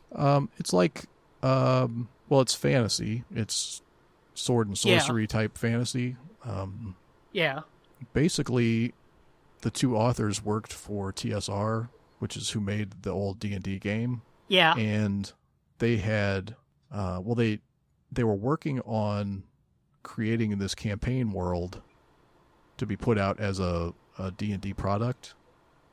This campaign setting, like this world to play your games in. And during their game development and all the playing that they did of this new setting, they ended up taking a lot of that and, molding that into some novels.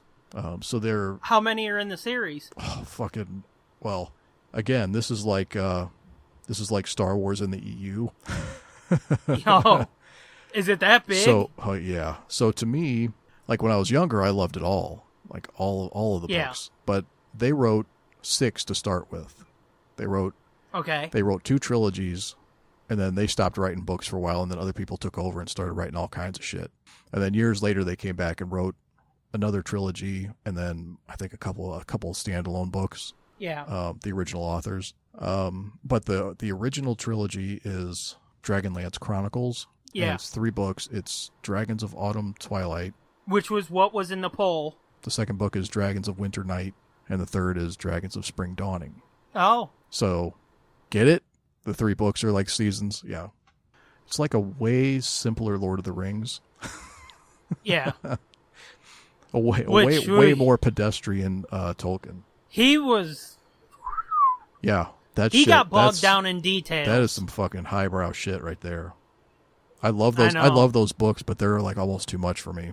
I've read half of the first one, and it was like, okay, I need a big break for a while. Yeah, they're rough.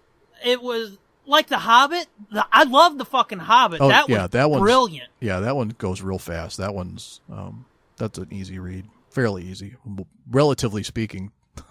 Like the first half of Fellowship, I was so fucking bored. I mean, it's well written, but I was so fucking bored because he would have a paragraph and a half describing a cup of tea. Well, I was gonna go even more mundane than that. He would describe a fucking blanket and how it was woven. Or God, I can't talk again. It was woven out of the finest elven. Fuck. And it's like, dude, come on. It's a blanket. You're never going to talk about it again. Yeah, well, these books are going to be way easier to read. I hope. It's been a while since I've read them all 3. Yeah. Every couple of years I try to start reading them, and then I'd get sidetracked. I get like halfway through the first book, and then I get sidetracked or lose interest or something. I move on to something that I haven't read. Yeah. Not saying they're bad, but oh my God, they made I think it was like 10 years ago now. They made a direct-to-DVD animated movie. Oh, did they? Oh, fuck yeah. It was a big deal, man, when they said they were making this. And I followed the development for like a while online as best I could. It was back, like there wasn't a whole lot of, it wasn't as easy to follow stuff. Yeah. But it finally came out. I fucking bought it the day it came out. Put it in. It was the fucking biggest waste of money. What a fucking turd. Oh my God. Oh. It is legendarily bad. I got excited for a minute, and now I don't give a fuck. It was legendarily bad. Oh. Well, that sucks. It was awful. The animation was like worse than like 80s cartoon animation. I mean, it was fucking awful. It was awful. Wow. The voices sucked. The character designs were fucking terrible. It was just wow. It was awful. The whole thing was just fucked up. Even Larry Elmore said it sucked. When I met him at the con last year, Yeah. Because he was talking about comic book movies, and I was saying, oh yeah, it'd be great to have. And they were making a new D&D based movie, even though they've made several in the past that have all sucked. And well, yeah, didn't they have one with like the Wayans brothers or something in it? yeah, one of the Wayans brothers was in it. That seems like an odd fucking choice. Fucking god awful, and it's not that hard. It's not rocket science. How the fuck can't you make a D&D movie? I mean, I don't know that much about D&D. It's fucking that's easy. Something we'll be getting into at some point. Yeah. But I mean, there's nothing to know. It doesn't seem like it's the hardest thing to fucking break down. It's fucking sword and sorcery. It's guys with swords killing monsters. How the fuck hard is that? That's what I'm saying. It's like, I don't know. Basically, I don't know shit about D&D. Yeah. You watch Game of Thrones? Well, there you go. I haven't watched that either. You haven't watched any of them? Any of Game of Thrones? No. Oh. Because what are they on now? Season 6? Yeah, we're working on season 6 right now. We're like 4 or 5 episodes from the end. Well, I lost cable like right when season 3 was getting ready to start, I think. Yeah. And it was one of those shows where like I was the only one in the house that was interested in it, and we've only got one TV with cable. Oh, yeah. So it didn't really happen. I was lucky I got to watch fucking Raw and SmackDown Mondays and Fridays. Well, we'll have to find a way to get you to watch it. I'm currently using Molly's HBO Go. Well, see, somebody offered no, their I'm not. HBO Go. No, I'm not. Yeah. I totally pay for it, but somebody offered me to not use their HBO Go. Yeah. And I'm not going to say who it was because I don't want to get them in trouble. But well, I mean, you can say it was me because I've offered to let you use that kind of shit before. Yeah. But I know the reason why you can't. Yeah, it's like if I had a better chance to get some fucking internet, I would totally take you up on it. But oh my god, it's so good. Right now I've got 10 gigs a month, which it lasts about 17 to 18 days. Yeah. But like if I fucking, hey, can I not use your Netflix? It would be gone in, no time. Yeah. Well, have you seen, well, let me just say this. I know you stumble onto bargain stuff once in a while, like cheap videos and stuff. If you ever find one of those seasons and it's within your means, I would pick it up. Well, I mean, I've looked at them at Walmart and shit, and they're like $40. Yeah. And I look at them and it's like, this looks really fucking cool. Oh, it's fucking awesome. It's awesome. It's gory and violent and sexual and filthy and just... It's awesome. Game of Thrones is another, and D&D in general is a lot like what I've said many times about Star Trek. Mm-hmm. It's like there's a seed of interest there, but I've never had a way to pursue it. Yeah. Because it doesn't seem as accessible as like Star Wars was, which I know a lot of people find that to be inaccessible in some ways. No, it's totally accessible. Have you seen? I'm sure you've seen Conan the Barbarian. A long, long time ago. You ever seen Red Sonja? No. Oh. Well, it's like Conan the Barbarian. That's a perfect example. Yeah. I mean, that's D&D was born from like Greek mythology and Tolkien and Robert E. Howard, who was Conan the Barbarian guy. Yeah. Like everything in there, all the monsters, all that kind of shit, it all comes from those places. Even like the party makeups, like the ranger and the knight and the fucking thief and that's straight out of like Lord of the Rings. Yeah. So, which, like, I love the fucking Lord of the Rings movies. I've got the extended editions of all 3 of them. Oh, well, there you go. I mean, that's D&D right there. Well, then, that's totally fucking for me, then. Yep. And, like, I've seen the D&D cartoon. I've seen, like, 9 episodes of that, and I know that's not, like, the greatest example. No, it's pretty good, but it's not, yeah. Even that, it's like, this ain't bad. I mean, it's...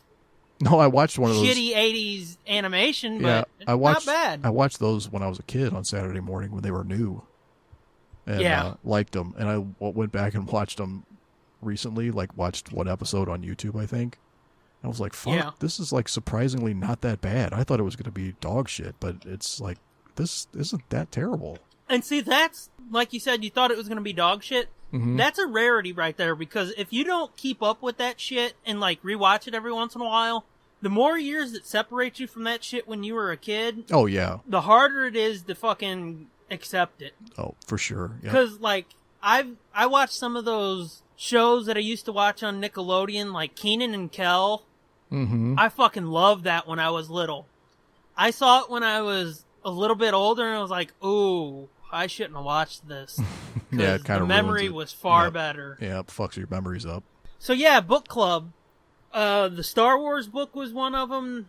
That Dragonlance book, which you've got me more interested in that than I was, and I already, like I said, had a kernel of interest. Yeah, we may have to do that one next. That's all I was going to ask you too. Was should we just take these 4 and read them in the order that people voted for them, or just do a new poll every time? Since 2 of them were tied, well, I mean, like, we can take the top 2 mm-hmm. and then read them in order, and then add 2 new ones in. Okay, just to shuffle things around. Yeah, because like our other 2 books, the Indiana Jones one, it was tied with the Kane. Yeah, the Kane book, and since they were tied, it would kind of be hard to choose a third one without having people vote again. Oh, that's true. I didn't look at the final vote. I didn't know they were exactly tied. Yeah, they were. The Kane one was ahead the last time I looked. No, that Indiana Jones book, we were talking about, like, you've read Dragonlance. I've read the Indiana Jones book, like, 4 or 5 years ago. Mm-hmm. So it'd almost be like reading it new. Yeah, it kind of would be. I mean, I'm sure once I got back into it, I would start remembering it. Yeah. But even so, I've said it like 3 times now. Those Indiana Jones books are so fucking good. I know you've only read one of them, but oh my god. And especially those ones by McGregor. I can't say it enough. Those ones by McGregor, those first 6, everybody listening should pick those up. And that's not to say the ones after him were bad, but those 6, because they were written by the same person, they just mesh so well and fit into the whole Indiana Jones story. You've probably never considered canon when it comes to Indiana Jones, but those books are, part of my Indiana Jones canon. Yeah. That one seems like Indiana Jones has always been, like, less about canon for me. Like, it seems like all of it fits. They're all, like, tall tales or adventure stories about this person. So all of them could easily be true. Yeah. I can feel that. I can, get down with that. But I like to, as we've said, form my own canon and shit like that and make it all fit in a way that feels nice for me. And those totally fit with, the movies and shit. Indiana Jones was the 3rd book, and then I thought your reaction to that 4th book was pretty fucking funny. My reaction to the which one? To the Kane book. Oh, yeah. When I asked you, what about this? And you were like, well, I didn't know nonfiction was an option. It's like... that's not nonfiction. I thought it was a biography. I thought the name of it was is a biography. Well, yeah, I didn't know it was a fictional biography. One. I didn't know it was a biography of the character. I thought it was a biography of the wrestler. Glenn Jacobs. Right. Yeah, no, it's a fictional biography of Kane, which actually I think what they do in that book, and whenever we get around to it, or if we get around to it, what they do in that book is they weave real life with the fucking fake shit. Oh, really? Because I think they mention that his name is Glenn Jacobs, maybe. But I know they say Undertaker's name is Mark Calloway. Mm-hmm. And it's really fucking strange. And like Paul Bearer's in it at some point. They call him Paul Bearer.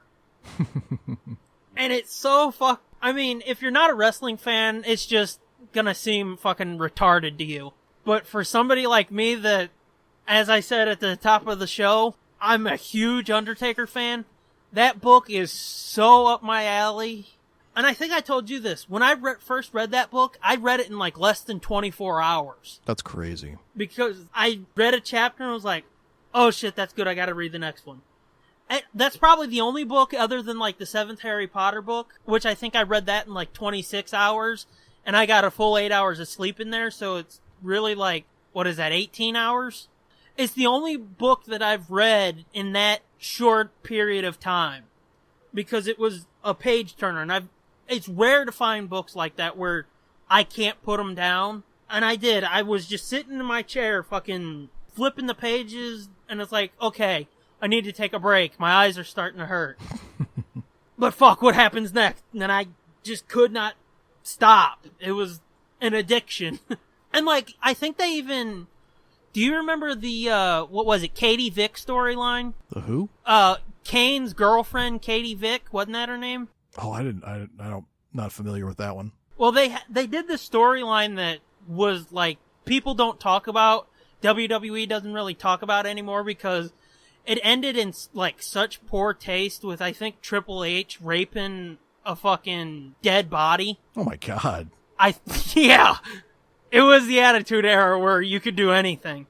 But yeah, they even touch on that storyline, which has been like a no-go for years with WWE. They even touch on that storyline and weave it in.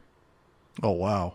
So yeah, it's a damn impressive book if you're into that type of thing. Which cool. I know it might just be me and you know, and nobody else might want to read it, which that's fine by me because... Well, that probably goes for all of them.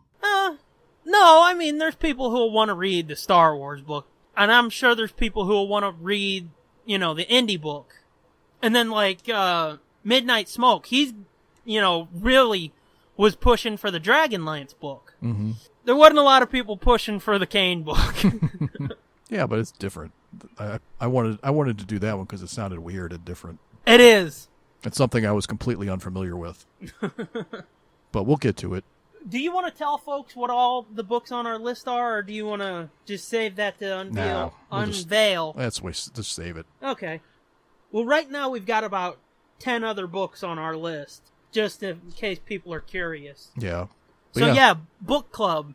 Yeah, we're gonna start. That's gonna be. We're gonna start reading this week soon. And recording and hopefully releasing every other week, right? Well. Or however we can work it out. We haven't decided for sure yet. I think we're gonna do something a little different with it. Yeah, the first episode we're definitely putting up on YouTube, and it's gonna stay there probably exclusively for a little while. But after that, we don't really have a plan worked out.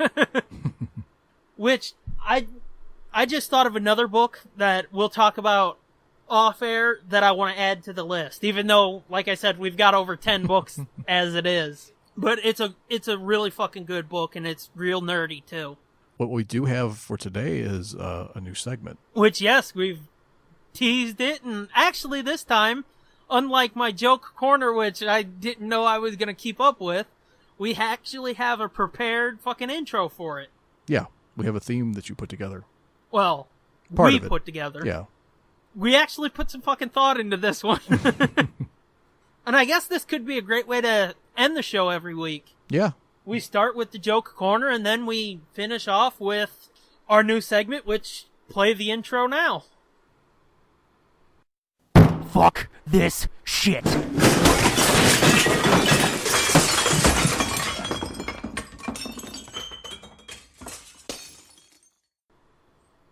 So there's the intro. Yep. Can you guess what we're going to do now? We've teased it a couple times, but here it is. You're going to wonder why we need a segment for this since the whole show has been this so far. But and actually, you know, I was listening to one of our older episodes, and I didn't even know this when I brought you the idea, but it's something I've teased in the past. And you're going to participate. It's not just going to be me standing over here acting crazy like a drunk Ben Affleck pounding the table. Yep. But it's basically we're going to have really petty grievances that we're going to go on a little short rant about. It's Peter Griffin's Grind My Gears segment, and what really inspired me was George Carlin's bit about, you know, people he can do without. We're going to expand on it a bit, and it's basically people, places, and things we can do without. So are we going to each do one tonight, or we're not going to do the whole list, are we? Oh, no. Just one. Each week we'll each do one, okay. Which I'm looking at my list, and I might combine two of mine because they're basically the same thing. Okay. So, do you want to go first? Do you want me to go first? You go first. And these aren't just, for people wondering, these aren't just like nerdy things. Anything. Right. Anything can be on the list. So my first one, and yeah, I'm going to combine the first two. It's food and wine people and their pretentious bullshitting language. Like, you hear these fuckers, they think they're food critics, and they're, oh, the way that lands on my palate. And it's like, fuck off, dude! And, like, these fucking wine people, they fucking swirl around their glasses and shit, and, oh, I've got notes of red grapes and oak. And it's like, fuck you, just drink the nasty shit. It tastes like fucking sour grapes, you asshole. You ain't getting fucking notes of shit. There's not fucking hints of cherry blossom dancing across your palate, you fucking retard. What it is you're an asshole. You're pretentious. Shut the fuck up, eat your food, drink your fucking wine, and fuck off! So that's mine. Well, I'm gonna see if I can match your energy here. Do you have anything to say about those assholes? Yeah, it fucking drives me crazy too. There's fucking all these Doesn't wine tasting magazines, and I'll expand it even to like craft beer. People who brew their own fucking beer and shit. Yeah, they Just are. Fuck right off, dude. They are. They're really fucking turning beer into something where it's like, I don't even know if I want to fucking say I like beer because they're acting like assholes about that too. I drink fucking Bush, okay? So you can suck my dick. Well, I mean, like, with your fucking IPAs I don't mind a and all Guinness this every bullcrap. once in a while. I don't mind a Guinness every once in a while because sometimes, like, Bud Light and whatnot, that shit, American beer is watered down. Guinness is not craft beer, though. Guinness is good shit. I know. Yeah. Yeah. But I'm saying, like, you're saying you drink Bush products. It's like, I get tired of that shit sometime. Give me a fucking Guinness. Well, yeah, I mean, I'm not saying I don't ever drink anything else. I'm just saying. Yeah, I'm just saying I don't feel have to have fucking... something called fucking Wild Monkey's ass hair. Yeah, I don't have to have fucking seasonal beer, okay? Like, oh, it's fucking fall now. Now I can get the fucking pumpkin spice beer or whatever the fuck. Yes, we both went for the same assholes, the pumpkin spice fuckers. Just give me a goddamn Bud Light. I'm gonna put that on my fucking list. I'm gonna put that on my fucking list. These cocksuckers with the pumpkin spice. Fuck off with your pumpkin spice. Okay. Jesus fucking Christ. Okay, you ready for mine? I picked mine a few days ago on the way home from work. And, okay. Before you get into yours, though, just tell me, do you have a list or is it just one for now? No, I have a list. I have like 3 or 4 things. Oh, thank God. Yeah. Good. Go ahead, sorry. Freebird. Fuck Freebird. I'm so fucking tired of listening to fucking Freebird on the radio. Fuck right off with that shit, okay?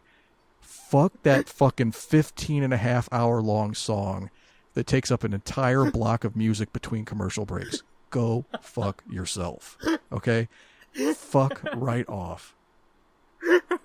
And in fact, can we have just a moratorium on Leonard Skinner on the radio, period? Fuck off with that shit, okay?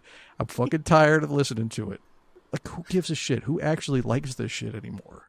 Have we not heard these fucking songs enough? Can we? You could play 3 fucking songs in the time that it takes to play Freebird. Okay, let's get some fucking variety. Yes, I'm with you. But I'll say this: I like Simple Man. Ugh. You know. I mean, I'm just tired of it. I'm not saying I'm with you. They do fucking. It does seem like the same fucking 3 songs by Skinner. They just over and over and over and over and over. And I mean, and I can even expand it even more to just fuck terrestrial radio right up its stupid ass. Just fuck it. Like, if I can't listen to my own music on my phone, it's fucking infuriating trying to listen to the radio anymore. Yeah. But that Leonard Skinner took the brunt of my wrath for that day because I turned on the radio thinking and it always happens, like a good song, and then the good song ends and I'm all jacked and I'm like, yeah, let's get the next one. And it's fucking Freebird. Fuck off with that shit. If you leave here tomorrow, fucking leave here tomorrow. Leave here right now. Leave yesterday. Oh, God, I love this segment. Yeah, that is a problem I have with terrestrial radio. Which, like, I love terrestrial radio. I really do. But that really fucking bugs me. Like, they'll play something good. Like, they'll play Magic Carpet Ride by Steppenwolf. Mm-hmm. Then they'll play fucking Black Betty. Mm-hmm. And then all of a sudden there's some fucking... Then they play Nickelback or fucking... Stupid. Or something fucking really retarded. They play some Nickelback or something and it's like, oh, what the fuck? You had me going. And it's like, I was so fucking jacked up over here. Or they even play something that's good but not the same tone. Yeah. Like they'll go those two songs and they'll go into like some fucking really super sad Pink Floyd shit, and it's like, fuck. Uh-huh. I don't want to feel this right now. You had me all jacked up and ready to fight somebody, and now I want to kill myself. Thanks. With those two songs, like Magic Carpet Ride and Black Betty, what do you cap that off with? You don't go fucking Pink Floyd. No. You go with some hard rockin' kick-ass shit. You go with some Ozzy or something, even though it's a different tone. But it gets your blood pumping. Go with AC/DC, Ozzy, something. Don't fucking hit me with, Money or what's the other one? Purple Haze or something? No. Don't get me mellow. Get me fucking going, man. Purple Haze is not Pink Floyd, for the record. I know, I was just, same tone where it's like real slow and shit. Purple Haze isn't real slow either. Well, I mean, it kind of is. It's medium. When you're talking about these other songs that are, rocking. Right. Purple Haze, all of them. That's a nice song to get fucking stoned to. Not that I have experience with that, but, I mean, that's a song you get stoned to. That's not a fucking kick-ass rock song. And that's not me shitting on it, but come on. Keep the tone even. Yeah. So yeah, that's our new segment. Yeah, fuck this shit. Oh, that was fun. Oh man, I guess that's time to wrap up then, isn't it? I think so. Aww. We're over 2 hours. Yeah, I see that. Well, let's get into the thank yous then. As always, huge thank you to J Sarge for our kick-ass fucking intro song. Yeah. Still rocking. And I know. Still rocking so 9 good, episodes in. Yeah. Do you ever listen to that before we get started? No, not really. I hear it enough when I'm cutting the episodes together and stuff. doing quality control on the episodes. Yeah. I listen to it sometimes just before we get started. Mm-hmm. 'Cause it does sort of get me in the mood to be talking my fool head off. Yeah, it'd be cool if I had a mixer. I saw these mixers that have like Bluetooth connections. So you can you can have your mic going into it, and you can also have like a Bluetooth connection, like from my phone or something, say. Yeah. And they also have like USB and stuff out from your computer. Yeah. I've seen other pods do this where they'll patch in sounds into the mixing board, and they'll actually play their intro music live. Yeah. Right, and then they just start talking. That'd be pretty cool. Yeah. I've meant to ask you if you knew of any way to do that. Yeah, there's ways to do it. Costs money though. Yeah, I know. But yeah, I've thought about that before. Instead of here's a peek behind the curtain. Yeah. When we say we're playing an intro, guys, it's like play the intro, and then we sit here awkwardly for like 3 to 5 seconds, and then it's like, okay, that's good enough, right? Mm-hmm. And we're back. Oh, wasn't that awesome? Woohoo! Yeah. So yeah, I have wondered if it was possible to do that because, as you know, I'm a tech tard. I have no clue. Yeah, it is, and yeah. Cause see, I thought it, like how they do it on like Tell 'em Steve Dave, or I would assume that I Sell Comics does that type of shit too. Because I mean, who listens to I Sell Comics? No, that stuff's all put in afterwards. Oh, is it? Oh yeah. The Well, stuff I mean, on Tell 'em like I Steve know Dave. Declan with the thunderclaps. Yeah. I know that's afterwards. But sometimes Walt plays shit right there in the room. Yeah. So I figured it like you had to be there in the room to play that type of shit. Because, like I said, I don't know. Because somebody was asking me about a mixer. Yeah, they might be able to do it now through the mixer. Somebody was asking me about a mixer, and it's like, I don't even know what the fuck a mixer is. I don't know. Yeah, you really don't need a mixer unless you got people in the room. Yeah. Like if I were to get a mixer, like that would almost be a waste. Other than the fact that we could patch in sound from, we could play trailer sounds and shit like that, clips from interviews and whatnot. But otherwise, it'd be a waste. Like, who am I going to mix in with me? Yeah, I feel you. But if we were recording in the same place, it would be helpful to have a mixer. Which we might be doing that at some point. Maybe. Based on a couple of the things we want to do. Yeah. Let's just put a little tease out there. Our 7 and 7. That's all I'm going to say about it. 7 and 7. What What are you laughing for? You know what I'm talking about. I know what you're talking about. It's just a funny name. That's all. That's the first time I've heard that name. I haven't used that before? I don't think so. Oh, I thought I wrote it down as that. Who knows? Anywho, thanks, J. Sarge. And then thanks to Sherry at Sherry says J. Sarge is at the J. Sarge. Thanks to Sherry for doing our logo. Yep. Looks great. I still love it, and it looks great on business cards, which, let's update that saga. Yeah. They finally fucking came, as you who follow us on Twitter 3 months ago found out. Yeah, and they fucked them up. They cut them wrong. They cut one edge too short, so the image wasn't centered anymore. It looked like shit. So I told them about it, and they overnighted a new print run to me. And yeah, they look much better. And we've already sent some out. So, some people have asked for some, and they're in the mail. They're going all over the world, literally all over the world. Which that makes me so happy, because I think I might have told you this, but that was a dream that I had with my TSDJ Productions logo. Mm-hmm. That was a silly little dream I had, because I thought it'd be kind of fun to get business cards with my logo made and just kind of chuck them out. I guess I did tell you, because that's where the whole idea came from. Mm-hmm. I thought that would be kind of fun, and I just didn't have any way or know-how as to how to go about getting it done. So I said something to you, and you got to work on these, and oh shit, you don't know how giddy it makes me to see these.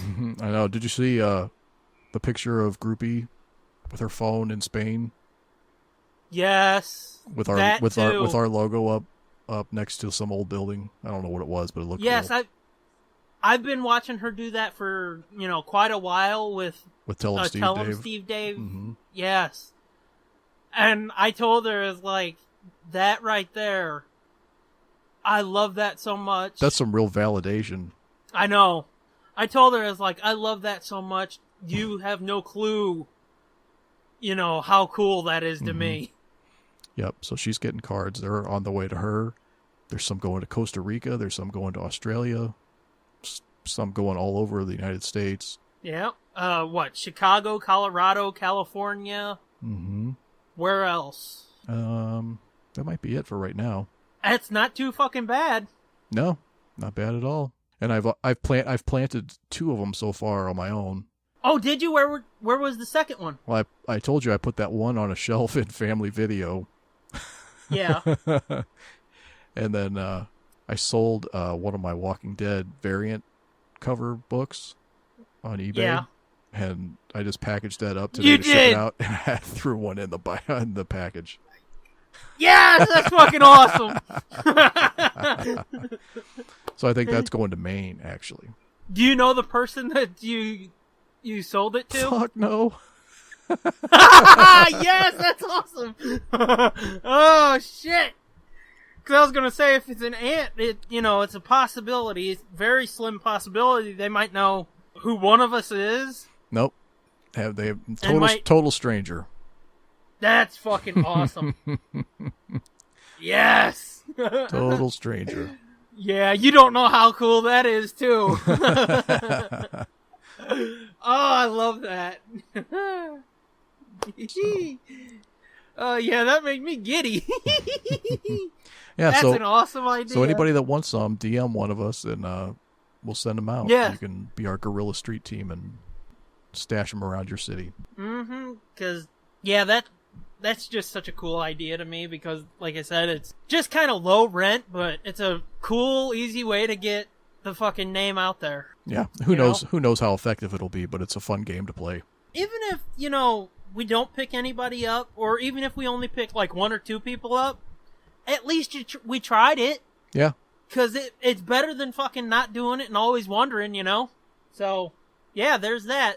As he said, if you want some, we'll send you a batch of them, and you can place them wherever the hell you want. Or even if you just want one, that's fine too. Yeah, I'll send you if you just one. want one for shits and giggles, we'll just send you one. He'll just send you one, whatever. Yeah, maybe you want to put it in the spoke of your bicycle wheel. Make it sound like a motorcycle. Yeah. You remember when people discovered that, or the people in your circle discovered that? Yeah. Kids. And they thought they were so fucking cool. Fucking dorks. Yep. Oh, but if you want to do it, it's cool. It's totally, like, awesome. Oh, yeah. So, yeah. Moving on. Yeah, thanks, Sherry. That looks great. You're providing us with hours of entertainment. And then, as I mentioned earlier, the camping trip is available. You've been hearing trailers since we started, basically, hasn't it been? Pretty much. I mean, I think the first one was on episode 2. So yeah, you've been hearing the trailers for it. It's finally out there. You buy that and you get fucking the audio drama and then a bonus episode of this. Hear us break down the poster and break down the entire audio drama from start to finish and all that good shit. And you hear how lame I am? Well, they hear that every week. Well, yeah, that's true, but They don't even, I they mean, don't- I go they don't- really they get that fucking for lame free. and personal. They get that for free. I know. Doom Joke Corner! Which, hey, I've had 2 people in the last fucking week tell me they liked the Joke Corner, so fuck you. Yeah, we can't all be sophisticated like me. Oh, whatever, you fucking... Oh, let me guess, the fucking food dances across your palate, doesn't it? Do I need to scream about that again? No. So yeah, thanks J Sarge, thanks Sherry, and the camping trip is available. Go buy it. Yes, go buy it. Bye. Oh! What? Oh, okay. No, No, wait. no, that's fine. Go ahead. No, what were you going to say? I was just gonna ask you if you saw the other person that tweeted us. Another person tweeted us? Yeah, about, oh shit, I can't even remember what I think it was about the cards. Did you see who it was? You're not going to get me. Okay, set me up for the... Bye. Yeah. Come back next time. Our sanity depends on it. This has been a feature of JJ2E Media and TSDJA Productions.